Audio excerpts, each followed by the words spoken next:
Well, Bandit says get ready to hear 3 more incredible animal stories that will touch your heart.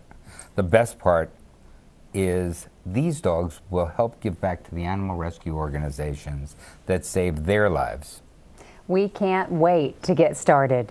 America's Best Tales starts now.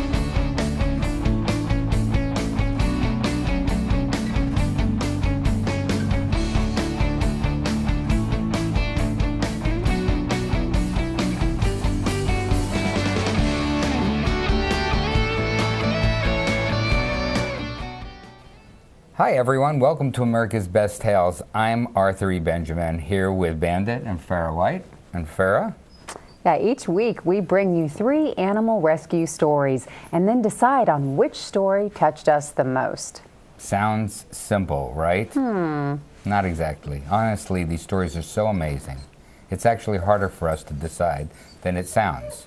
Generally, we blame the Oracle, Bandit, and today you'll hear 3 more incredible stories of survival, rescue, and love, and then the Oracle will help us decide. Yes, he will. And each of our contestants today will win money to give back to their favorite animal rescue organization. Before we get started, I want to remind you that we're hosting a special event. And it's the Humane Society of the United States helping families affected by Hurricane Sandy and supporting their rescue team, which goes everywhere in the country with special units depending on the size of the tragedy or the size of the job. The gala is called To the Rescue, and it takes place in New York City at Cipriani's restaurant on December 18th. Anything you donate to American Dog Rescue at americandogrescue.org between now and December 18th, I will see is matched that night. So $1 you donate anytime this week or the following few weeks will be matched and count as $2. Yes, so every dollar counts. You can help. Learn more about the gala on our website, americandogrescue.org. And now, on for today's show. Our first contestant is Blackie. Blackie's story could be a story of love between 2 dogs at first sight. At least we like to think so. Blackie had been spotted in a neighborhood where another dog had just gone into heat. Uh-oh. Blackie wouldn't go away, and so Sally decided to use her dog Penny as bait to help get him. Well, typical love story. You know how that goes, and the rest of the story is dog history. Sally's here with us today, along with Lily Owen and Molly Peterson with the Cullen County Humane Society, which I believe American Dog Rescue sponsors the Humane Society Gala every year, right? Also, welcome, ladies. So great to have you all. Thank you for having us here. So, okay, Sally, this dog romance thing. Do you really believe in dog romance, or are you just being hopeful? No, I didn't want to be hopeful because I didn't want another litter of puppies. And yes, I used Penny as bait, and I had just rescued Penny from the streets 2 weeks before, and she had gone into heat. Hence, Blackie started hanging around. He had been in our neighborhood for around a month. Other neighbors, other neighbors had tried to rescue him without success. It took us, excuse me, it took us around 3 weeks. Everyone in the neighborhood was trying, food, traps. We tried acing him twice with the maximum amount of ace, whatever, to make. Nothing worked. And finally, using Penny as bait and food, opened the door. It was 19 degrees outside, and he ambled on in, and my neighbor came and slammed the door shut, and we got him. And sat with him for an hour and tried to find a home for him, which I did, with a friend of mine who's another big dog rescuer, and he escaped from her house after 45 minutes, and 7 hours later found his way back to our house. And as I said, it's like one of those 2 people running across the field moments when I saw him, because I was getting so upset. We were running towards each other, Blackie, because I was so worried about him. And so he was ours after that. And I call him our special needs boy because he was so severely abused, horribly abused. And still to this day, you can see he's a bit anxious, and Lily is here giving him treats to calm him down a little bit. And I have had him on Xanax and melatonin for 3 days, and caused tens of thousands of dollars worth of damage. He had a lot of health issues, but he's our boy, and we love him. He's part of the family now. So you think, I understand in his case he was severely abused. Do you think that's what's happening a lot when you encounter an animal that's on the streets? You know, Molly could probably address that more. I don't know about abuse, just more neglected is probably more the case. Because Penny we got from the streets, and she was not abused. Mr. C, our other dog, we got from the streets, and I don't think he was abused. He was just starving. But Molly, you could probably address that more than I could. Yeah, Molly, is abuse on the rise? We featured the story of Hope a few weeks ago, the dog whose mouth was taped south of Dallas and left out, you know, with his tongue hanging out, not able to eat or drink in sweltering heat. We've had other stories on the show of horrible abuse. Is abuse on the rise, or is it just part of human culture and it just goes on incessantly? I don't know that it's on the rise per se. The Collin County Humane Society recently took over the Rockwell Animal Adoption Center. So we'd be kind of good to see what comes in and what goes out. And we get a lot of financial hardships, a lot of neglect, and a lot of animal dumping. That the animals aren't, but we do get severe cruelty cases, severe abuse cases, but usually it's neglect more so than abuse. But animals like Blackie and what Sally was talking about, if he sees a pole or a broom to this day, he hides. He hides and cowers, and that's abuse. And you know, it's people like Sally that help our cause and help get the animals off the street. And until more people are educated and spay neuter their pets, and there's more resources out there to help the families in need, that this is going to continue to go on. But it's people like Sally and Arthur and the Humane Society that help the animals who can't speak for themselves. And it's always along the tale that we all have is who rescued who, really. You know, and he really did open my eyes to so much of the abuse out there, of the number of animals that are in need out there, and just changed my life. I certainly was not as involved in animal rescue, because we've had him almost 5 years now, as I am today. And I would, you know, stop for an animal on the side of the road quicker than I would for a person. I've done both. But did you know right away that he had anxiety, and has it gotten better? It has gotten better, believe it or not. I didn't initially, and it was within the first few days when, I mean, he just within the first few days, it was probably easily $5,000 worth of damage to our house. And we quickly realized that he could not be crated. He chewed through a metal crate. He, you know, destroyed window treatments, and just from anxiety of being alone. You know, if I went out to the grocery store and left him alone, he just would freak out, and he would only be around me because I think I was the first person who was nice to him. And isn't that something? And that means so much. And he probably completely just stuck himself to you. And thank goodness that he did. Have you tried a thunder vest on him? I haven't tried a thunder vest. I've tried everything but that.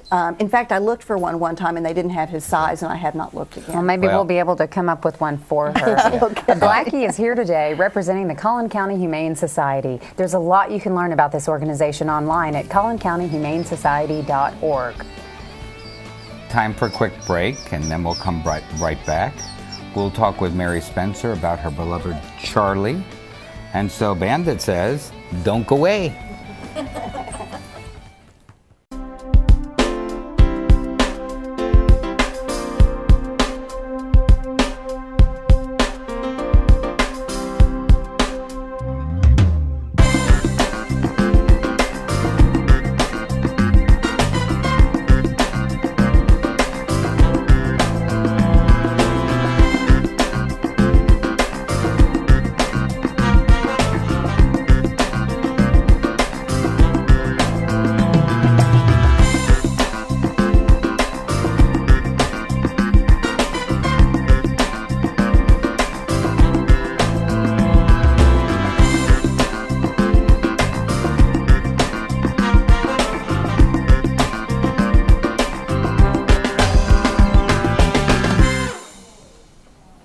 Welcome back to America's Best Tales. Our second contestant today is Charlie.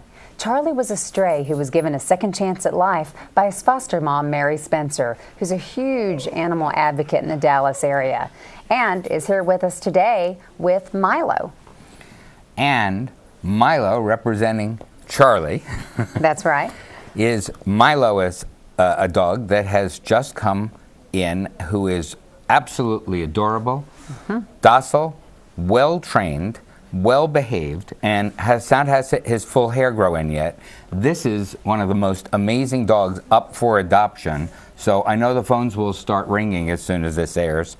And Milo would love to find a home. So we'll tell you how to get in touch. But Mary's here today to tell us about Charlie, not Milo, and the Dallas Companion Animal Project, a no-kill organization here in North Texas that she's very active with. Welcome.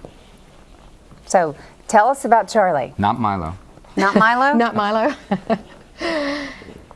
Charlie came to me, gosh, it was about 10 years ago. I wasn't even looking for a dog.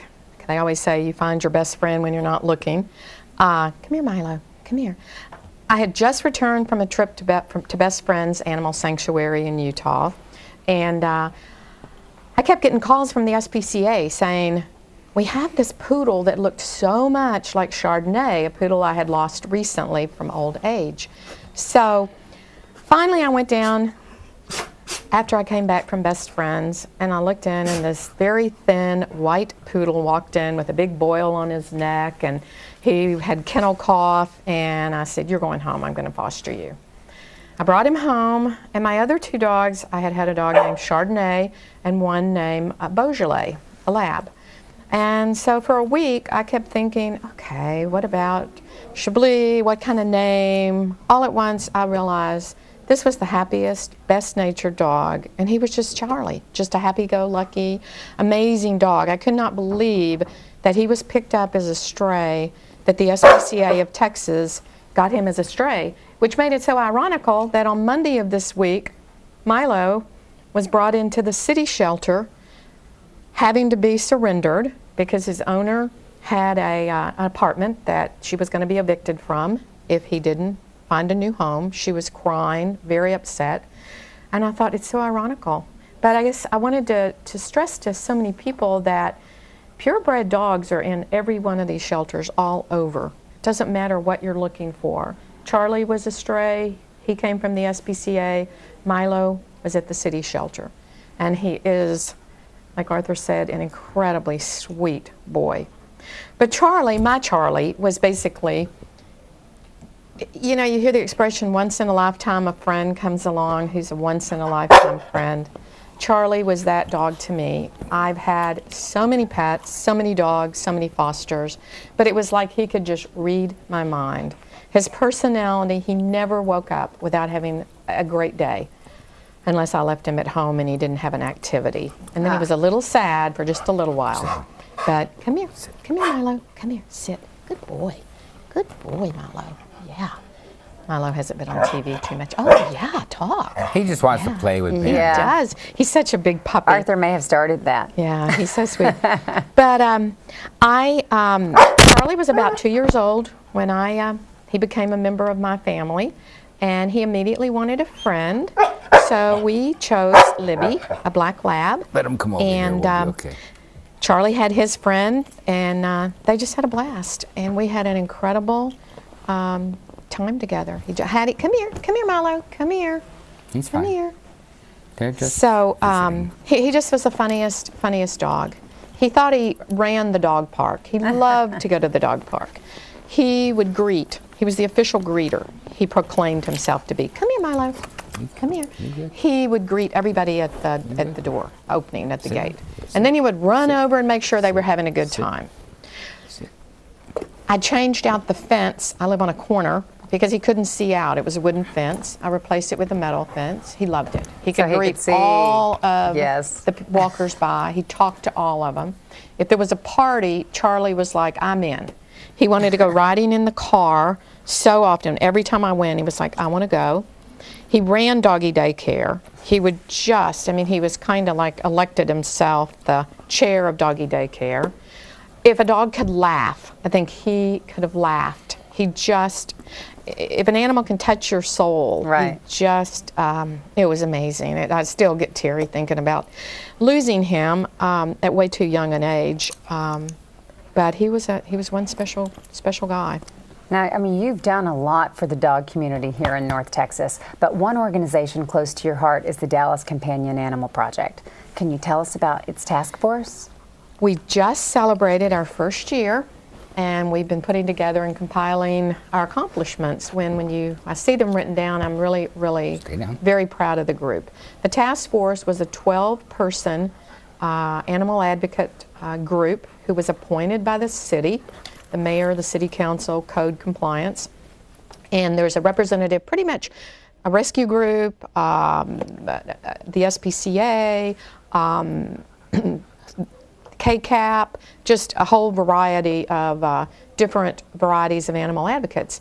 So we set goals the first year.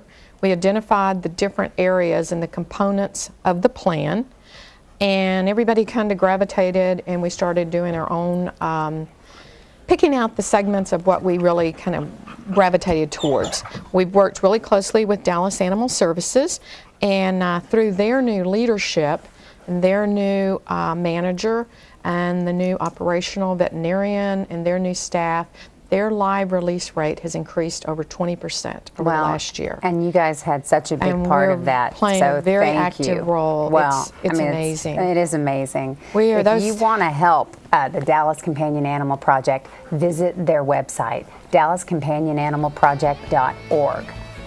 And we'll have one more story to tell you today.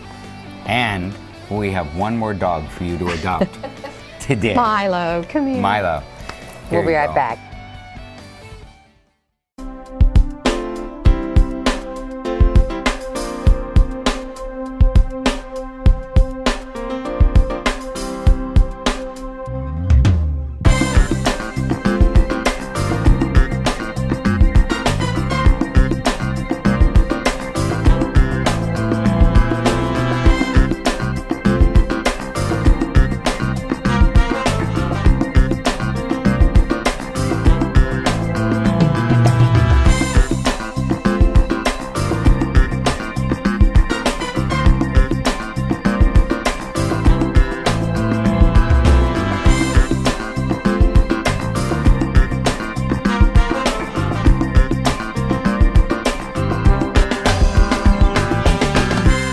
Our final story is another love story of sorts. Leon, and there's no mistaking that he's a Great Dane, found a home with Lucy, another Dane, who is considered to be the one by her family. But when Lucy got sick, Leon was there to pick her up. But Leon's journey was not an easy one. No, Laura Alton rescued Leon after a simple transport. Laura is here with Kay Reen of Great Dane Rescue of North Texas. So Laura, take us back to when you first met Leon. Well, I picked Leon up somewhere between here and Wichita Falls. One of the shelter workers met me in between, and I called him Mr. Growly Pants because he was about 4 months old, and he wanted nothing to do with anybody, and just trying to get him in the car to take him to the vet and drop him off was kind of a challenge. I bet. So we drove through McDonald's and got some chicken McNuggets, and we were good from there, and that was my first meeting with Leon. What was the condition he was in when you found him? He was covered with mange, so he had no hair on his face or anywhere on his body, and he was really skinny. And like I said, he was just really very scared and laid in the back of the car with his little pitiful face with no hair. Hmm. How did they get along? Yeah, how did him and Lucy get along in the beginning? Well, he didn't come to me directly. He went to the vet and then went to Kay Reen's house. I was a temporary foster for him. I was only supposed to foster him for a week, and the condition was if Lucy accepted him into the house, then he could stay as a foster for a week. And Lucy never lets anybody in her house. But she let him in, and she loved him, and so he got to stay for a week. How long is that week now? Gosh, that was September, I think, last year. Yeah, so he's now the foster failure at our house. Now, why did you call her the one? She was very special to me. I mean, everybody that has dogs knows that they've had the one dog that's very special to your heart, and you'll never forget them. And she was special. She came into my life, and she was always needy. She had severe health problems all her life as well. And so she was always at the vet, and she was just extremely special to me. But she accepted this one, and I think he's now following right in her footsteps. Well, you say, or I've heard that you've said that you didn't rescue Leon. He actually rescued you. He did. He rescued me because he came into our lives when Lucy was really kind of getting sick, and he came in and she accepted him. They played, and now that she's gone, he really has kind of stepped in and helped me, kind of recover from that and keep going. And now tell us a little bit about when you first became involved with Leon. Well, Leon came to my house after Laura picked him up. The vet evaluated him, and he needed some medical care, and so my house is used primarily as an evaluation home. So I have small dogs and small kids, and brought Leon in, and of course, he was a 4 to 5 month old puppy, so he did really well with the kids. He did really well with the dogs. And then, I needed to transition him out. We were kind of full at the time in a lot of our foster homes, so I made the call to Laura to ask her a favor, because sometimes she'll do vacation fostering for us. And I was like, we need to move him for like a week, maybe 2 at the most, because we had some dogs getting adopted. We just needed a transition. And he also needed to learn about being in a larger pack with larger dogs, because my small dogs were not giving him a good pack mentality. So she was kind enough to say yes, and so we went over for the introduction, and it was funny because they have this fountain outside that is tall, that his head barely reached up, but the Danes could walk over there to drink, and we knew it was a good match because he walked over there and Lucy and taught him how to drink out of the water fountain, and it was almost like he was a little mini-me version of Lucy. So you could tell it was definitely a good match, and I had my paws crossed. There might be a foster failure there, but didn't know for sure if it would take, but I'm very glad that it did. Well, I have a question. When you go out of town, do you have to call for a dog sitter, a house sitter, or a truck driver? All 3. It's a combination. Yes, it's a combo. What a big boy you have. Yes, he's quite the boy. He's very dainty, though. When well, he still has quite the health issues. Oh, from really? He goes down to A&M now, and the dermatology department down there really takes care of his skin because he has leftover stuff from the mange, and so he sits like this everywhere. He sits like this at the vet. He sits on the couch, but he's recovered very well. So he doesn't know he's a dog, I think. I don't think he knows he's a dog. So in addition to doing the Dane rescue, you said you have smaller dogs at your home? I do. I have little Yorkie Dachshund mixes. So, okay. Yeah. And they're so used to be around big dogs, they're not scared of them. They know how to keep them in line because they definitely rule the roost. And Great Danes' personalities are such that they oftentimes don't care about being the alpha dog. And so it's just it's a good home to bring in to see how they react to if they're going to eat small dogs. Well, I think sometimes when you're the biggest dog in the group, you don't have to necessarily assert that dominance. No, granted, when they want to, sit on the couch or lay on a dog bed, they usually get their way. They kind of nuzzle in there, and the other dogs suddenly abandon ship. They're like, this might hurt. Yeah. Well, I appreciate you pointing out that I'm never the biggest dog in the group. No, but you are always the one that's more assertive. That's a good thing. So, Someone's got to run this organization. Yeah. So. Well, Leon is here representing Great Dane Rescue of North Texas. Go to danerescue.net for more information about his organization. Now we're going to take another break and reveal today's best tale. So stay with us. We'll be right back.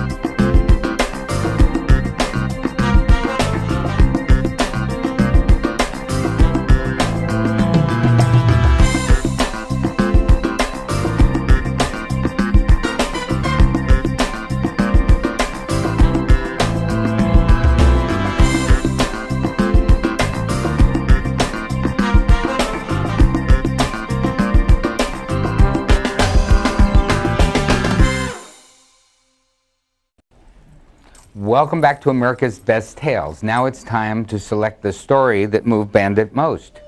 Because he really is in charge of this process. He really is. He is. But let's recap our stories quickly. We have Blackie, who was found roaming the streets looking for love. Charlie, who's a beloved pet that in helping other animals in North Texas, and Toby represented him today. And then Leon, a Dane who actually rescued his family. And let's not forget Milo over there. Oh, Milo. Is up for adoption, and so if you're interested, please get in touch. So starting to reveal the winners, starting with third place, and for a check for $250, third place goes to... Gonna go to Charlie's story. Charlie's story, a great story, and a cookie from Milo. Oh, look at Milo. Okay, Milo. He's so gentle. He's such a great potential adoption. Absolutely. And then second place for $500. Drum roll, please. Yes. Bandit, go ahead and choose. It's gonna go to our sweet boy here. Look at that. Good boy. Yes, because he knows how to spot cameras and hairdos. First place and a green bean Yes. goes to Blackie for all he suffered, and Here, Blackie. $1,000 goes to the Blackie. rescue. Love him so much. Give me your handy, I'll give you your beans. So, thanks so much to all of our contestants today. You are all winners. The stories are all great. Remember, we're going to host our holiday show in just 2 weeks and reveal the grand prize. That is all of the first places. That's right, all the first competing places. for one prize. So 10 first places competing for one prize, and the winner of that show gets $5,000 from American Dog Rescue. Again, it's in 2 weeks. That's right.